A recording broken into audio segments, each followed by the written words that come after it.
My mother called me in the morning to tell me I should divorce my husband so he could marry my sister, because they'd make a better couple. My mother called me Tuesday morning to tell me I should divorce my husband so he could marry my sister, because they'd make a better couple. She said it like she was telling me about a recipe she found online. Listen, Victoria and James were talking at dinner last night about their research and they just clicked. You could see it. Two brilliant minds.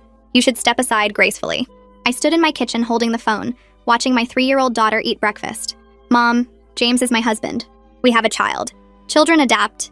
And honestly, you'd be doing everyone a favor. Victoria needs someone who understands her career, and James needs an intellectual equal. Intellectual equal. I have a master's in education. I teach 4th grade, but apparently that doesn't count. Are you seriously asking me to divorce my husband so my sister can have him? I'm suggesting you think about what's best for everyone. Victoria and James could change the world together. They're both cardiovascular surgeons, published researchers, the conversations they could have, the children they could produce. We already produced a child, your granddaughter. Remember Sophie? Of course I remember Sophie. Don't be snippy.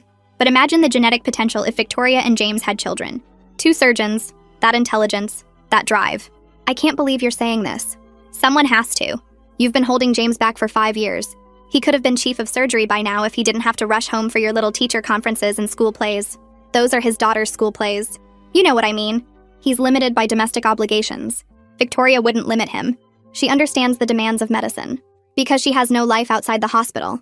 She has a very full life. She saves lives every day. What do? Teach kids to color inside the lines? That's when I hung up.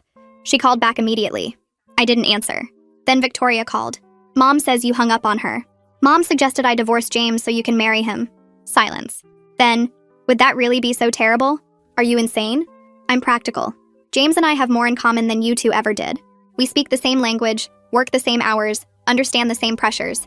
You want me to hand over my husband like he's a sweater you borrowed? I'm saying maybe Mom has a point. You married him when he was a resident. You didn't know he'd become this brilliant surgeon. You thought you were getting someone who'd have normal hours, be home for dinner. I married him because I loved him. She sighed like I was a child. You'll never understand. When we operated together last week, it was like dancing. Perfect synchronization. He said he'd never worked with someone so talented. You operated on a patient together. You didn't discover true love.